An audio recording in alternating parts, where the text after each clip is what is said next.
अल्हम्दुलिल्लाहि रब्बिल आलमीन वस्सलातु वस्सलामु अला सय्यिदिल अंबियाइ वल मुरसलीन अम्मा बाद फ़अऊज़ु बिल्लाहि मिनश शैतानिर रजीम बिस्मिल्लाहिर रहमानिर रहीम इहदिनस सिरातल मुस्तक़ीम सिरातल लज़ीना अनअमत अलैहिम सदक़ल्लाहुल अज़ीम व सदक़ रसूलुहुन नबियुल करीमुल अमीन। मेरे प्यारे इस्लामी भाइयों, प्यारे आका हज़रत मुहम्मद मुस्तफ़ा सल्लल्लाहु ताला अलैहि वसल्लम ने इरशाद फरमाया कि जो मेरा उम्मती अक़ीदत और मोहब्बत के साथ एक मर्तबा मुझ पर दरूद पाक पढ़ता है। कितनी मर्तबा जी? थोड़ा सा ऊंची आवाज़ से बोलें।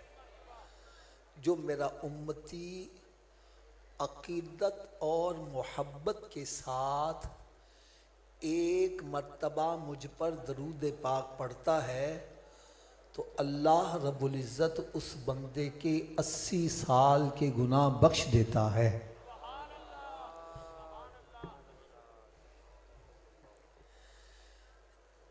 एक नौजवान लड़का मुझे कहने लगा कि हाफिज साहब, आपने हमारा काम बड़ा आसान कर दिया। मैंने कहा भाई कौन सा काम आसान हुआ? कहने लगा हाफिज साहब, अब हमें नमाज पढ़ने की ज़रूरत नहीं है, रोज़ा रखने की ज़रूरत नहीं है, गुनाहों से बचने की ज़रूरत नहीं है, बस एक मर्तबा दरूद पाक पढ़ेंगे, सारे गुनाह माफ़। ये बातें बड़ी तवज्जो से सुनने वाली हैं। हो सकता है कि आज किसी के दिल पर चोट लगे, रुख मदीने शरीफ की तरफ हो जाए।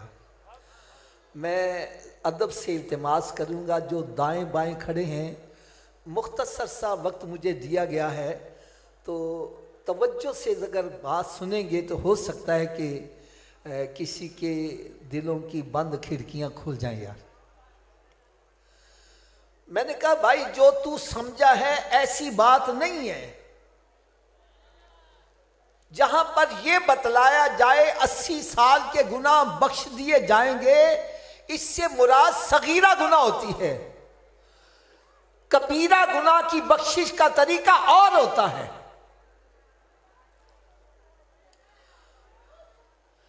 अगर मेरी बात आपको समझ नहीं आ रही, मैं बड़ी आसान सी मिसाल देने लगा हूं। मैंने हजरत साहब से 1 लाख रुपया कर्ज लिया। अब मैं कर्जा दबा के बैठा हूं, वापिस नहीं कर रहा। दरूद पाक पढ़ने से कर्जा माफ हो जाएगा? बोलो तो सही आ रहा, थोड़ा सा ऊंची आवाज से बोलो। एक मर्तबा दरूद पाक क्या, मैं 1 करोड़ मर्तबा भी दरूद पाक पढ़ूं, अरे इनका कर्जा माफ नहीं होगा। कर्जा जब ही माफ है जब मैं इनको वापिस करूं या ये खुद मुझे माफ कर दे। अरे जब बंदे का कर्जा माफ नहीं होता दरूद पाक पढ़ने से, तो नमाज तो रब का कर्जा है, ये कैसे माफ हो जाए?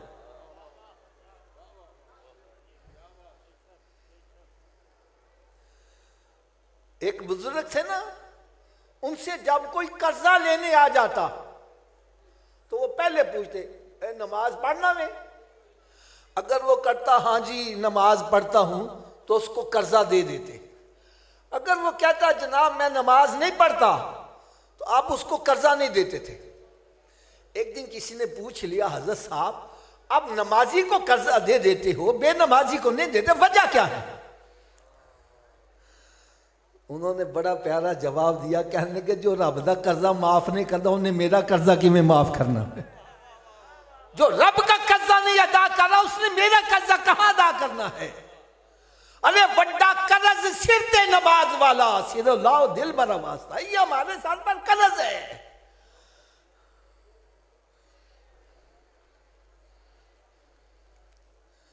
मैं हाथ बांधकर तमाम उलमाए कराम, असातिज़ाए कराम की खिदमत में एक बात अर्ज करूंगा, और खुसूसी तौर पर हमारे नाथ खां हजरात, हजरत इमाम गजाली रहमतुल्लाह फरमाते हैं, अरे बयान करने वाले को यह देखना चाहिए कि सामने किस किस्म के मरीज बैठे हैं, अरे दवाई उसी हिसाब से देनी चाहिए।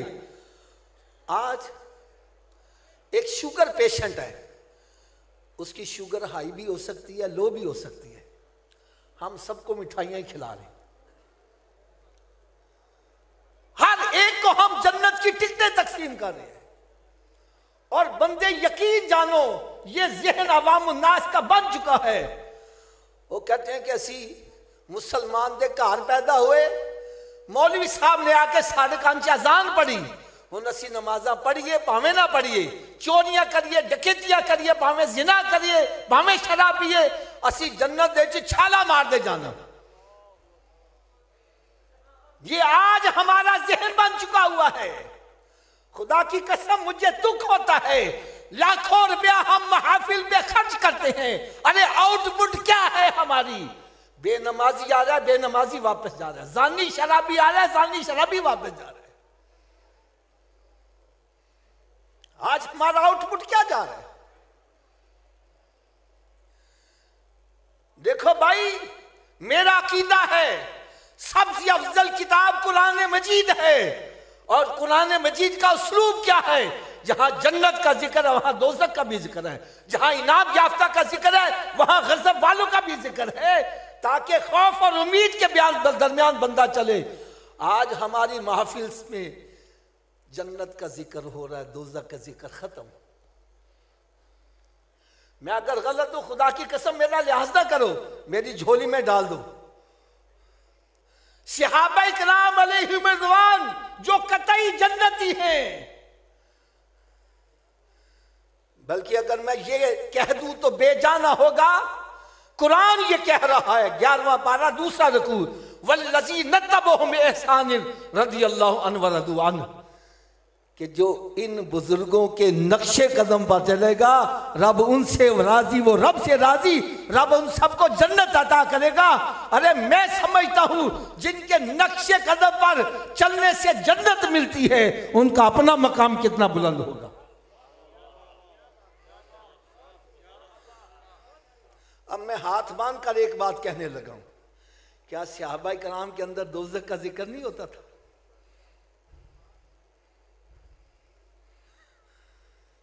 सहाबा किराम कतई जन्नती, इनमें अशरा मुबशरा भी है, और वो भी सहाबी हैं जिन्होंने कई मर्तबा मेरे आका सल्लल्लाहु अलैहि वसल्लम से जन्नत खरीदी है। और फिर और आगे बढ़े, हसनैन करीमैन, जिनके बारे में मेरे आका सल्लल्लाहु अलैहि वसल्लम ने इरशाद फरमाया ये जन्नती नौजवानों के सरदार हैं। मैं हाथ बांध कर अर्ज करूंगा, क्या इन्होंने नमाजें पढ़नी छोड़ दी थी? क्या इन्होंने रोजे रखने छोड़ दिए थे? क्या ये गुनाहों पे दलेर हो गए थे? अरे इनके पास सनदें मौजूद है, सर्टिफिकेट मौजूद है, और फिर भी नमाजों में सुस्ती नहीं कर रहे, नमाजें भी पढ़ रहे हैं, और उसके बावजूद रो रहे हैं, पता नहीं हमारी इबादत कबूल भी है कि नहीं है। आज हम किस मान पर कर रहे हैं?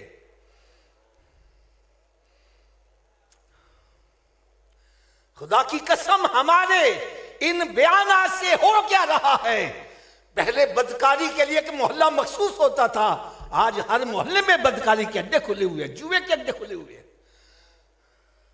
जब उनको बतलाया हमने यही है, मुझे देख के जहन्नम को भी आएगा पसीना, तो फिर हमें जहन्नम से नहीं डरना, बल्कि जहन्नम को हमसे डरना है। जब ये ज़हन हमने दे दिया है, अब उनको क्या जरूरत है बिस्तर छोड़ के नमाज पढ़ने के लिए आए?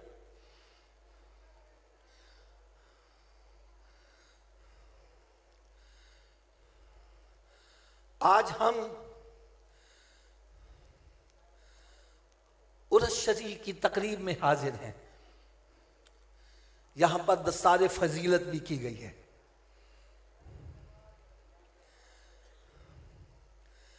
मैं आप तमाम हजरात से एक सवाल करूंगा,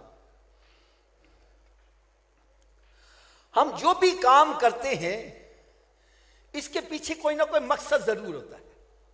वो अच्छा मकसद है या बुरा मकसद है, मकसद जरूर होता है। हजरत साहब, आप अगर मदरसा बनाते हैं इसके पीछे भी एक मकसद है।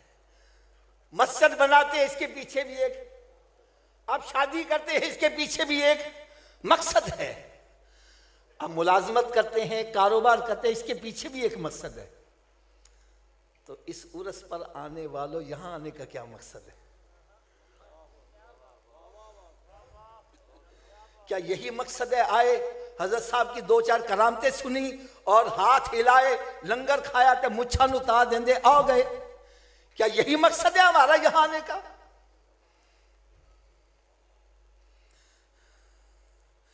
अरे यहां पर आने का असल मकसद ये है कि नमाज के अंदर हम हाथ बांधकर रब ताला की बारगाह में हर रकात में ये अर्ज करते हैं, इहदिनस सिरातल मुस्तकीम, या अल्लाह मैं सीधे रास्ते पे चला। अब हमें क्या पता चले सीधा रास्ता कौन है? मैं कहूं मेरा रास्ता सीधा है, ये कहे मेरा रास्ता सीधा है। अल्लाह ताला ने आसानी फरमा दी, फरमाया तुम परेशान ना हो, मैं तुम्हें खुद ही बतला देता हूं मेरे नजदीक सीधा रास्ता कौन सा है। फरमाया सिरातल लज़ीना अनअमत अलैहिम, जिस रास्ते पर इनाम याफ्ता बंदे चले, अरे वही सीधा रास्ता है। ए उर्स पर आने वालों, यहां आने का मकसद ये है कि इस बसीरपुर की सरजमीन पर बड़े बड़े बदमाश मर गए, बड़े बड़े MP MLA मर गए, बड़े बड़े जागीरदार सरमायादार मर गए, आज उनकी कब्रों के निशान मिट गए और हजरत साहब को पर्दा फरमाया 40 साल गुजर गए, आज आपका फैज अभी भी जारी वसारी है।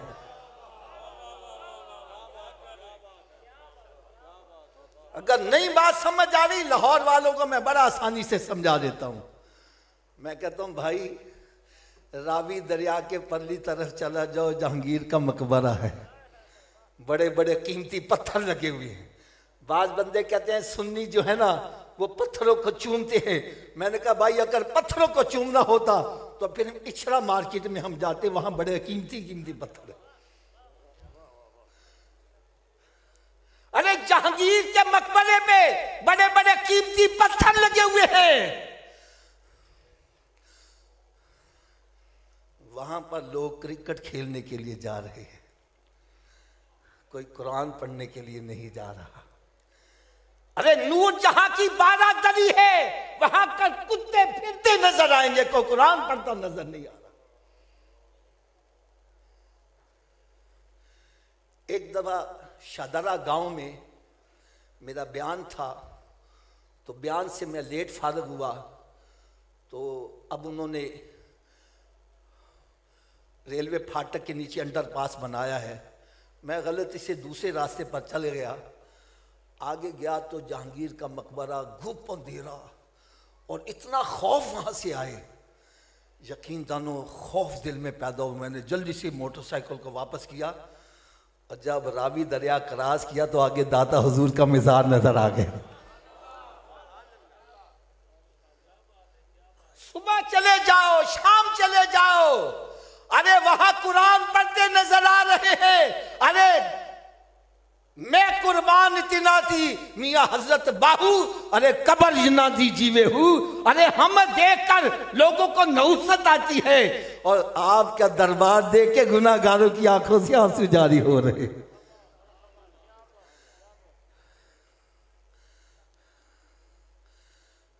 अब हमारी आंखों के सामने बदमाशों का रास्ता भी है, माँ बाप के नाफरमानों का रास्ता भी है, बेनमाजी बदकारों का रास्ता भी है, नाफरमानों का रास्ता भी है, और हमारी आंखों के सामने अल्लाह के वलियों का रास्ता भी है। अरे इनके नक्शे कदम पर चलो। नक्शे कदम क्या होता है, मैं इसके बारे में भी थोड़ी सी अर्ज कर दूं। रास्ते होते हैं दो किस्म के, एक होता है पक्का रास्ता, एक होता है कच्चा रास्ता। पक्के रास्ते पर बंदा चल के जाए, उसके कदमों के निशान नहीं बनते, लेकिन अगर कच्ची जमीन पर चल के जाएगा तो कदमों के निशान बनते चले जाएंगे। फरमाया उन कदमों के निशानों पर कदम रख के चलना, इसको कहते हैं नक्शे कदम पर चलना। इसका फायदा क्या होगा? जब आप किसी के नक्शे कदम पर कदम रख के चलते जाओगे, अरे एक दिन आएगा तुम भी वहां पहुंच जाओगे जहां निशानों वाला पहुंचा होगा। अरे अल्लाह के वलियों के नक्शे कदम पर चलते जाओ, एक दिन तुम्हें भी रब वहां पहुंचा देगा जहां वो पहुंचे हुए।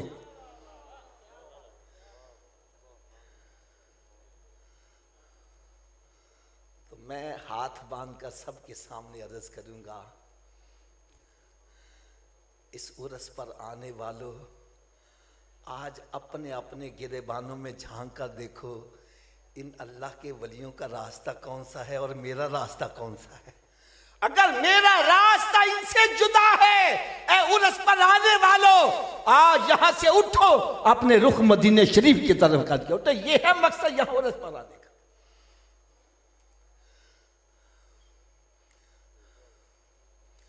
अगर मेरी बात अभी भी समझ नहीं आ रही तो एक मैं मुख्तसर सी हिकायत अर्ज कर दूं, हो सकता है यही किसके दिल पर चोट कर जाए। फरमाते एक जंगल में बहुत सारे जानवर रहते थे। 3 जानवरों के दरमियान मुआहदा हो गया, हम तीनों मिलकर शिकार करेंगे और बाद में तकसीम भी तीनों आपस में कर लेंगे। वो 3 जानवर कौन कौन से थे? शेर, गीदड़ और लूमड़ी। कौन कौन से जी? शेर, गीदड़ और लूमड़ी। तीनों ने मिलकर 3 शिकार कर लिए। एक गाय पकड़ ली, एक हिरन और एक खरगोश। शेर ने पहले गीदड़ को बुलाया, कहने लगा बतला ये तकसीम कैसे किया जाए। वो कहने लगा बादशाह सलामत, ये कोई पूछने वाली बात है, ये तकसीम तो पहले से ही हुई है। कहने लगा क्या मकसद है तुम्हारा? कहने लगा जी हिस्सा बकदरे जुस्सा, जिस बंदे का जितना बड़ा पेट है उसको उतना बड़ा हिस्सा मिल जाए। कहना क्या मतलब है तेरा? कहने लगा जी आप सबसे बड़े हैं, गाय आप ले ले, मैं छोटा हूँ, हिरन मुझे मिल जाए, और लूमड़ी सबसे छोटी है तो खरगोश इसको मिल जाए। शेर को यह फैसला सुन के बड़ा गुस्सा आया, उसने एक थप्पड़ जोर से मारा, उसकी टांग टूट गई। कहने लगा बड़ा आया फैसला करने हैं, लजीज हिरन अपने लिए रखता है और बूढ़ी गाय मुझे देता है, अभी मैं देखता हूं तेरे फैसले का। लो जी वो तो एक तरफ बैठा रोने लग पड़ा। थोड़ी देर के बाद बारी आई लूमड़ी की। शेर ने पूछा बतला ये तकसीम कैसे की जाए। कहने लगी बादशाह सलामत ये कोई पूछने वाली बात है, ये तो तकसीम कुदरती हुई है। कहने क्या मतलब है तेरा? कहने लगा जी ये खरगोश आप सुबह के नाश्ते में इस्तेमाल करेंगे, दोपहर को आपने गाय खानी है और शाम को हल्की फुल्की ग़िज़ा होनी चाहिए, तो हिरन आप रात को खा लीजिएगा। वो कहने लगा मैंने तीनों खा लिया तो तुम क्या खाओगे? और कहने लगे जो आपका बच्चा खुचा होगा वो हम खा लेंगे। शेर सारा जानवर नहीं खाता, थोड़ा खा के छोड़, कहना आप जब बच्चा होगा ना वो हम खा लेंगे। शेर ये फैसला सुन के बड़ा हैरान हुआ। वो लूमड़ी से कहने लगा लूमड़ी तुझे इतनी अकल कैसे आई, इतनी मत कैसे आई? वो कहने लगे जी गीदड़ का अंजाम देख के मुझे खुद ही अकल आ गई। मैंने सोचा गीदड़ को एक लगी उसकी टांग टूटी, मुझे एक लग गई मेरी तो जान ही जाएगी, इसका अंजाम देख के मुझे खुद ही अकल आ गई। अरे बज़ाह तो ये हंसाने वाली हिकायत थी, लेकिन खुदा की कसम जब नतीजा निकाला गया, अरे इस पे जितना रोया जाए वो कम है। वो क्या है नतीजा? फरमान लगे एक जानवर दूसरे जानवर को देखकर अकल हासिल कर रहा है। ए इंसान तेरे सामने चोरों का अंजाम क्या है, जानी शराबियों का अंजाम क्या है, माँ बाप के नाफरमानों का अंजाम क्या है, बेनमाजियों का अंजाम क्या है, और तेरे सामने अल्लाह के वलियों का अंजाम क्या है। अरे तेरे सामने अल्लाह ताला के फर्मा बरदार बंदों का अंजाम क्या है। अगर ये सब कुछ देखकर भी तू अकल नहीं हासिल करता तो फिर जानवरों से बदतर है। कुरान कहते उलाइका कल अनामी बल हुम अदल, ये चौपाए हैं बल्कि चौपायों से भी बदतर है। चौपाए भी एक दूसरे को देखकर अकल हासिल कर रहे हैं और तू अभी तक अकल ही नहीं हासिल कर सका। यार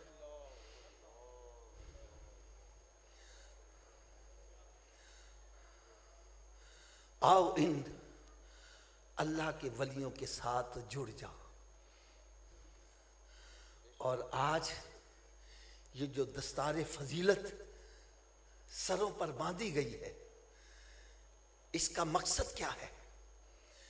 इसका मकसद ये है कि जिन्होंने अल्लाह ताला के कुरान पाक को हिफ्ज किया है, जिन्होंने कुरान पाक तजवीज से पढ़ा है, जिन्होंने दर्स निज़ामी किया है, अरे इनके सरों पर दस्तारे फजीलत बांधी जाए ताकि अवामुन्नास के दिल में भी शौक पैदा हो कि जिस तरह इनके सरों पर दस्तारे फजीलत आई है, काश हमारे सरों पर भी आ जाए, हमारी औलादों के सरों पर भी आ जाए।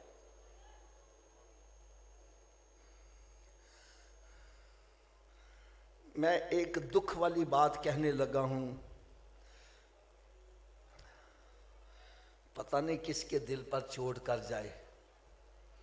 आज अगर किसी से कहे ना हजरत जी आप अपने बेटे को हाफिज़े कुरान बनाओ, आलिम दीन बनाओ, तो आगे से जवाब मिलता है हाफिज जी उन्होंने हाफिज बना देता, आलम बनाया, खाएगा किथों?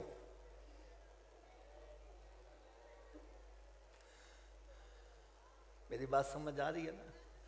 वो हाफिज ते बना दिए, आलम ते बना दिए, लेकिन हाफिज जी खाएगा किथों? मैंने कहा भाई जब तू मां के पेट में था उस वक्त कौन सी तेरी फैक्ट्रियां चलती थी? अरे रब ताला तुझे वहां भी रिज़्क पहुंचाता था। वल्लाहु यर्ज़ुक़ु मन यशाउ बिगैर हिसाब, अरे अल्लाह ताला जिसको चाहता है बगैर हिसाब रिज़्क अता करता है। रिज़्क को अपनी फुर्ती की वजह मत समझो। अरे आप अपने खानदानों के अंदर जरा नजर दौड़ा कर देखो, वो बंदे जो कल को करोड़पति थे आज ज़कात मांग रहे, वो बंदे जो कल को ज़कात मांग रहे थे आज करोड़पति बने हैं। ये अल्लाह ताला की तकसीम है, जिसको चाहता है जितना चाहता है रिज़्क अता फरमा देता है।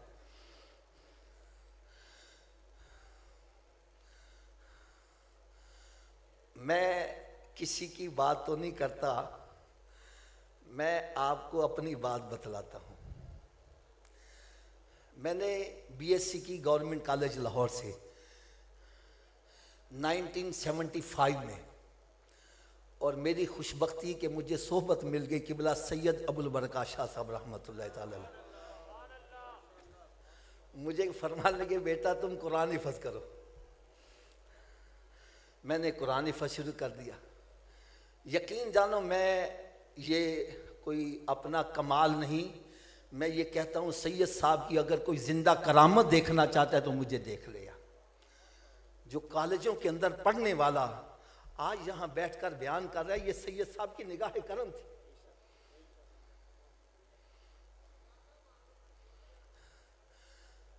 जो भी मेरा रिश्तेदार आए, और तू किथे लग गया मैं, तू किस बात से लग गया मैं? तू मस्जिद या रोटियां खाएगा, तेन कोई धी नहीं देगा, तेरी शादी नहीं हो सकती, तू किस बात से लग गया मैं? लेकिन यकीन जानो एक सैयद साहब की जात थी जो सहारा देने वाली। हजरत साहब मैंने देखा उनका सिर्फ एक सवाल होता था, जब भी मैंने जाना बेटा कौन सा पारा जा रहा है, इतना सिर्फ पूछना। यार ये मेरे तन मन धन को जला के रख देता था। मुझे ये था कि मैं सैयद साहब के पास जाऊंगा, उन्होंने पूछना कौन सा पारा, मैं क्या जवाब दूंगा, लिहाजा मुझे कुछ ना कुछ करके जाना चाहिए।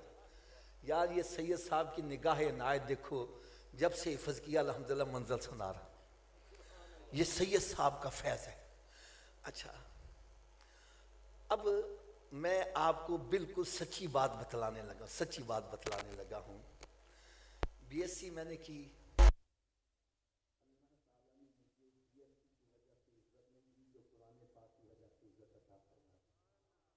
लोग कहते हैं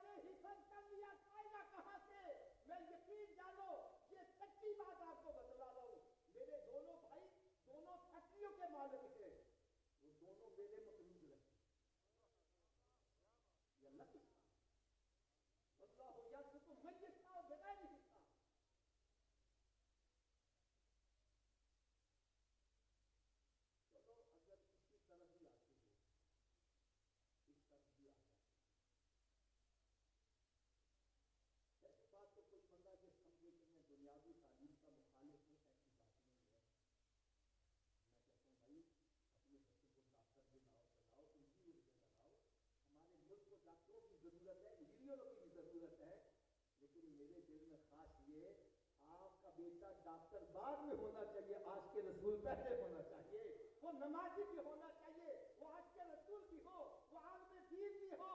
अरे कल को किसी पोस्ट पर जब वो लगे, मेरे आका के दीन का डंका बजाए, हम वोट उनको देते हैं जिनको सूरह इखलास याद नहीं है, वो खाली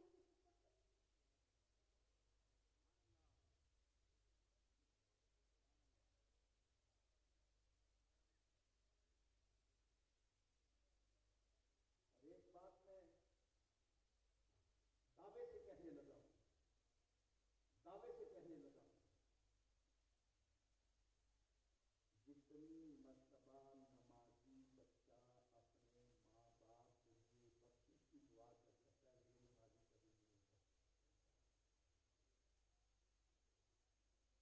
ये नमाजी कभी नहीं कर सकता। नमाजी बच्चा जब भी तहियात में बैठेगा, बावजूद हो के सुनाने किबले की तरफ मुंह करके गलत कर तरफ बना फिर भी वाली मानी है। मैं कहता हूँ आपके बसीरपुर के अंदर जो सबसे बड़ा कंजूस आदमी है, उसके दरवाजे पर 5 मरतबा जाके दस्तक दो, सदा लगाओ, उसको भी कुछ न कुछ देना पड़ जाएगा। अरे जो अरहम राहिमीन की बारगाह में रोजाना 5 मरतबा हाजिर होके बार बार तकरार कर रहा है, रब्बना फिरली वलिवाली दैया, मैं कहता हूँ रब तआला उसके माँ बाप की कब्र को जन्नत के बागों में बात यूं निकल। अब आइए मैं दूसरी तरफ आने लगा हूँ। हम अपनी औलाद को बुनियादी तालीम के आरास्ता करते हैं, क्यों करते हैं? हमारा मकसद क्या है? अगर 50,000 रुपया मैं कमाता हूँ, 50,000 मेरा बेटा कमाएगा, मेरे साथ मोटा लग जाएगा, आसानी नहीं है, क्योंकि सब यही मतलब होता है ना। ठीक है भाई, मैंने मान लिया आप अपनी औलाद को पढ़ाते हो, ये औलाद पर लिखकर बोझ पर लग गई, तो ये तुम्हारे साथ दुनिया में मोटा लगाने वाला बन जाएगा। तो खुदारा देखो मेरे सबके सामने हाथ पर है, खुदारा जहां दुनिया के अंदर मोटा लगाने के लिए बच्चों को तैयार कर रहे हो, अरे कोई बच्चा ऐसा भी बनाओ जो कब्र हश्र में तेरे साथ मोटा लगाने वाला बन जाए। ये मैं दावे से कहने लगा हूं, आप बात कान खोल के सुन लो। आपका बेटा डॉक्टर बन जाए, इंजीनियर बन जाए, आपका बेटा सीएसपी ऑफिसर बन जाए, आपका बेटा एमपीए बन जाए, एमएलए बन जाए, आपका बेटा चीफ मिनिस्टर बन जाए, अरे प्राइम मिनिस्टर बन जाए, कयामत के रोज आपके सर पर ताज नहीं रखा जाएगा। और अगर आपका बेटा हाफिज़े कुरान बन गया, कयामत के रोज आपके सरों पर ऐसा ताज रखा जाएगा जिसके अंदर ऐसे नगीने जड़े होंगे जिसकी रोशनी के आगे सूरज और चांद की रोशनी मान करती जा रही होगी, और अहले महशर देखकर गुमान करेंगे शायद ये किसी उम्मत का नबी आ रहा है। बतलाएगा नबी नहीं है, सोने आपका सल्लल्लाहु अलैहि वसल्लम की उम्मती हाफिज़े कुरान का बाप आ रहा है। भी जरा कान खोल कर सुनने वाली बात है। आप ऐसे किसी ने समंदर देखा हो, समंदर देखा हो, समंदर के अंदर कितना पानी है हम उसकी पैमाइश नहीं कर सकते। पूरी दुनिया का समंदर का पानी, समंदर में आप उंगली डुबो दो, डुबोकर बाहर निकाल लो, आपकी उंगली को कितने कतरे पानी लग जाएगा? 2 कतरे लग जाएंगे या 3 कतरे लग जाएंगे? कितने? ये 2-3 कतरे पानी पूरे समंदर के पानी के मुकाबले में क्या हैसियत रखता है? थोड़ा समझिए, आवाज से बोलो यार। आगे जो मैं नतीजा निकालने लगा हूं, यकीनन हो सकता है किसी के दिल पर चोट कर जाए। पूरे समंदर के पानी के मुकाबले में मेरी उंगली के साथ जो 3 कतरे पानी लगा है, ये क्या हैसियत रखता है? अरे हदीस मुबारका का मफहूम है, सारी दुनिया की नेमतों को इकट्ठा किया जाए, अरे जो उंगली के साथ 3 कतरे लगे हैं वो है, और जन्नत जो है पूरा समंदर है। कत्लों की बेहतरी के लिए सब कुछ कुर्बान किया जा रहा है और आखिरत के लिए कुछ नहीं कुर्बान किया जा रहा।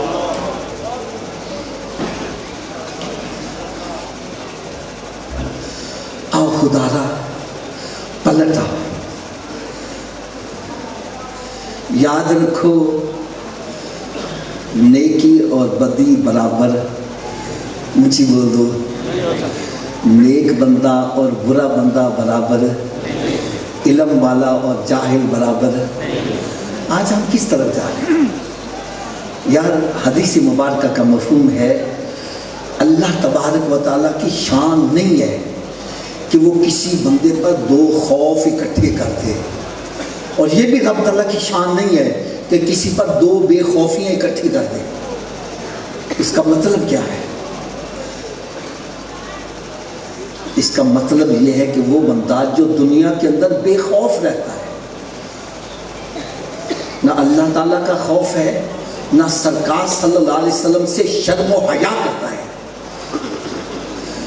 जब खौफे खुदा नहीं होगा, फिर जो मन में आएगा करेगा, जो चाहेगा करेगा, चाहे चोरियां करे, डकैतियां करे, जिना करे, शराब पिए, दौलत की खातिर बाप को कत्ल करे, मां को कत्ल करे, भाई का गला काटे। खौफे खुदा नहीं है। और मैं जो दुनिया के अंदर बेखौफ रहता है, अब कयामत की रोज भी उसे बेखौफ ही रखा जाए। और मैं ये अल्लाह ताला की शान के मुताबिक नहीं, इससे शायद के लायक नहीं है। और वो बंदा जो दुनिया के अंदर खौफजदा रहता है, और खौफजदा कौन रहता है ये भी मैं बतला दूं। कुरान मजीद में अल्लाह रब्बुल इज्जत ने शाह फरमाया, इन्नमा यख्शल्लाह मिन इबादिहिल उलमा। अरे अल्लाह से डरता वही है जो अहले इल्म है, जिसको पता है हलाल क्या है, हराम क्या है, जायज क्या है, नाजायज क्या है। अरे वो अल्लाह से डरता है। जो कहते हैं मौलवी रोला पने वो सब जायज है, जो मर्जी करो।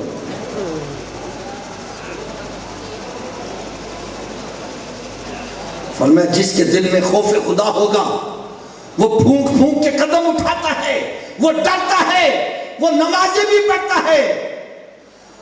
वल्लज़ीना युबीतूना लिरब्बिहिम सुज्जदन व क़ियामा। लोग मीठी नींद सो रहे होते हैं, ये रातों को उठ के रब की बारगाह में झुका हुआ है और फिर भी आंसू बहा है। कुरान मजीद में रब ताला ने इरशाद फरमाया, क़द अफ़लहल मुमिनून। तहकीक फलाह पा गया जो मोमिन है। और मोमिन कौन है? मैं कहता हूं खुदा के लिए कुरान पाक को थाम लो। आज यकीन जानो जितनी खराबी हमारे अंदर आ रही है, ये कुरान पाक से दूरी का नतीजा है। 18वां पूरा सो रही हूं, उठा के देखो, इब्तिदाई यही से हो रही है। कद अफ़लहल मुमिनून, तहकीक फलाह पा गया, कामयाब हो गया जो मोमिन है। अब मोमिन है कौन? उलमा इकराम मौजूद हैं। कुरान पाक की सबसे बेहतरीन तफसीर, अफजल तफसीर ये है कि जो कुरान की तफसीर कुरान से की जाए।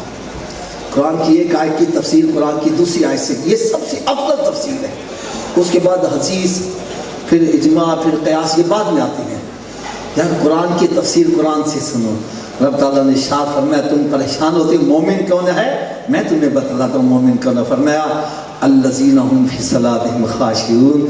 मोमिन की पहली सिफ्त ये है कि वो नमाज भी पढ़ता है, फिर भी खौफ से गिड़गड़ा रहा है, रो रहा है, पता नहीं कबूल भी है कि नहीं। आज हम नेकियों से बड़ा दूर हट चुके हैं।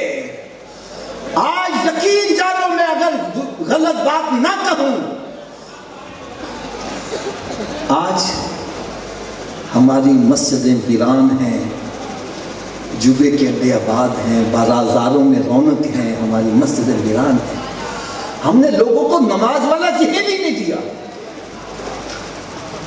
मेराज शरीफ के वाक़यात तो हम बयान करते हैं, और खुदारा में हाथ बांध कर अर्ज करूंगा, ये भी अब आपको बतलाओ कि मेराज शरीफ के रात मेरे आका सल्लल्लाहु अलैहि वसल्लम जिनको अजाब होता देखा वो कौन थे, उनको भी बतलाओ।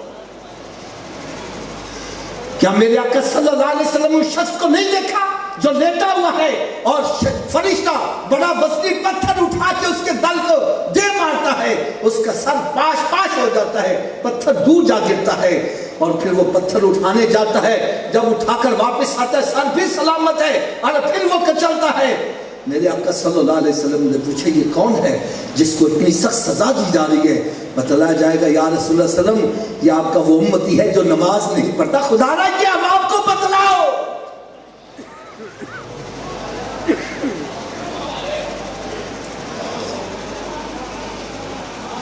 अगर अभी भी समझ नहीं आ रही, मैं आखिर में एक वो हदीस बयान करने लगा हूं जो अमूमन मसाजिद के ऊपर भी लिखी होती है, अस्सलातु मिफ्ताहुल जन्नह, नमाज जन्नत की चाबी है।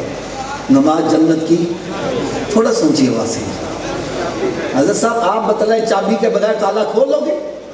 बोलो तो सही। चाबी का बंदोबस्त मरने के बाद करने के पहले करने? फिर कर दे क्यों नहीं? जब तस्लीम कर रहे हो चाबी के बगैर मैं जन्नत का ताला नहीं खोल सकता और चाबी का बंदोबस्त भी मरने से पहले ही हो सकता है, मरने के बाद नहीं हो सकता, तो फिर जब मशरक़ से सारा सदा आती है हय्या अला सलाह, और चाबी के लिए क्यों बैठा ताश खेल रहा है, क्यों बैठा गप्पे लगा रहा है, क्यों बैठा फिल्में ड्रामे देख रहा है, क्यों बैठा कारोबार कर रहा है? अरे तुझे चाहिए सब काम छोड़ के उठ के मस्जिद की तरफ आ जा। कोई पूछे किधर जा रहा है, बतला मैं जन्नत की चाबी लेने जा रहा। चले हज़रत साहब आप बतलाए, हर चाबी हर ताले को लग जाती है, इसकी क्या वजह है? चले मैं वजह भी जल्दी बतला दूं। ताले के अंदर लीवर होते हैं, जितने लीवर का ताला होगा चाबी को उतने दांते पड़े होंगे तो चाबी घूमेगी, चाबी घूमेगी तो ताला खुलेगा। तो आओ मैं आज ये भी बतला जाऊं, जो जन्नत को ताला लगा है उसके 5 लीवर हैं। कितने लीवर हैं? पहले लीवर का नाम है फजर, दूसरे का नाम बोलो यार, तीसरे का, चौथे का, 5वें का। अरे जो एक नमाज पढ़ रहा है, एक दांता डाल रहा है, ताला खुल जाएगा? 2 से खुलेगा, 3 से खुलेगा? नहीं, अरे खुलेगा तो 5 से खुलेगा। तो फिर आज के बाद हमें कितनी नमाजें पढ़नी चाहिए? सबकी आवाज नहीं आ रही। चलो यार, अगर आवाज नहीं निकलती कि हम पढ़ेंगे कैसे, तो नुस्खा भी मैं बतला देता हूं। मेरे नुस्खे पर अमल करो, सारे नमाजी बन जाओगे। कर लोगे इस नमाज नुस्खा? वो जो नुस्खा सिर्फ इतना है, अगर ये वजूद नमाज ना पढ़े, क्या मैंने कहा जी? अगर ये वजूद, थोड़ा समझिए बात से बोलो यार, अगर ये वजूद, तो इस वजूद को रब का रिज़्क़ ना खिलाओ, ना रोटी खिलाओ, ना पानी पिलाओ। बात भी मैं सच्ची कर रहा हूँ। जो वजूद रब ताला के आगे नहीं झुकता, क्या वो इस काबिल है कि इसको रब का रिज़्क़ खिलाया जाए? अरे रोटी सामने रखी है, अपने आप मुंह में नहीं जाएगी, पकड़ के ले जाओ, मत ले जाओ। ये रोटी मांगे, बोलो नहीं पहले नमाज फिर बाद में रोटी। तो क्या ख्याल है, नमाजी बन जाएगा कि नहीं बनेगा? तो इस नुस्खे पर अमल कौन कौन करेगा? सभी हाथ ऊंचा खड़ा करके बुलंद आवाज से इंशाअल्लाह का नारा लगा दो, यार हम सारे नमाजी बन जाए, फकीह आजम कितना खुश हो जाए। ये है उर्स में आने का मकसद। अब जल्दी जल्दी जरा नुस्खे की सुबह की डोज भी सुन लो। उतनी देर तक नाश्ता नहीं करना जितनी देर नमाज फजर ना पढ़ लो। एक बंदा क्या लगा, सुबह उठने लगे देर हो जाए थे, मैंने कहा ना पढ़ो ना लो, बेहतर है पढ़ लो। सुबह उठ के मुँह आते तो दीजिए ना, जब वज़ू कर लो 2 सुनो, 2 फर्ज पढ़ लो, फजर नहीं पढ़ लोगे बाकी पढ़नी आसान। फजर नहीं रहा शैतान का अच्छा लो, कल तो पढ़ेंगे ना, कल आवे थे ना नमाज पढ़ पाएंगे। लिहाजा थोड़ा सा ऊंची आवाज से बोलो, उतनी देर तक नाश्ता नहीं करना जितनी देर नमाजे फजर नहीं पढ़ लेंगे, और उतनी देर तक कोई अखबार रिसाला नहीं पढ़ना जितनी देर कुरान पाक की तिलावत नहीं कर लेंगे। मेरे आका सल्लल्लाहु अलैहि वसल्लम ने इरशाद फरमाया, अपने घरों को कब्रिस्तान मत बनाओ, अपने घरों को वीरान मत करो। अरे घरों को आबाद करो। घर बंदों से आबाद नहीं होते, घर तिलावत कलाम पाक से आबाद होते हैं। और रात की डोज ये है कि उतनी देर तक सोना नहीं जितनी देर 5 नमाजें पूरी न कर दो। चलो आखिर में एक ऐसी बात सुना जाऊँ, आपको सारी ज़िंदगी मज़ा आता रहे। एक बंदा कहने लगा हाफिजा मेरी तो किस्मत ही फट गई जी, किस्मत ही उलट गई है। मैंने कहा तुम्हें कैसे पता चला? कहने लगा जी मैं जिस कारोबार में हाथ डालता हूँ नुकसान ही होता है, जिधर भला करना बुरा हो जाए, जिस अच्छे काम में हाथ वो भी गलत है, मेरी तो किस्मत ही उलट गई है। मैंने कहा मैं तुझे उल्टी किस्मत को सीधा करने का नुस्खा भी बतला दूं। कहने लगा वो कौन सा? मैंने कहा भाई एक मोहर होती है स्टैंप, इसको पकड़ के अपने सामने करो, इस पे अल्फाज उल्टे लिखे होते हैं, लेकिन जब यही मोहर ऐसे झुक जाती है तो उल्टे अल्फाज। मैंने कहा तेरी किस्मत उलट गई है, अपनी पेशानी रब की बारगाह में झुका दे, तेरी उल्टी किस्मत सीधी हो जाएगी। ये एक सजदा जिसे तू गिरा समझता है, 1000 सजदों से देता है आदमी को निजात, वमा अलैया इल्लल बलाग।